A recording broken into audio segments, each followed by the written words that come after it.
Thunderstorm Watch number 159 remains in effect until 1 a.m. Central Daylight Time Friday, and now includes the following coastal locations: Galveston Bay, and coastal waters from High Island to Freeport, Texas out 20 nautical miles.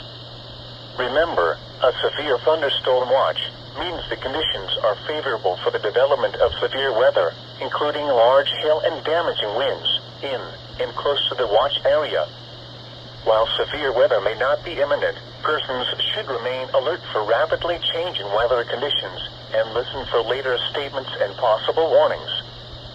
Stay tuned to NOAA weather radio, commercial radio and television outlets, or internet sources for the latest severe weather information.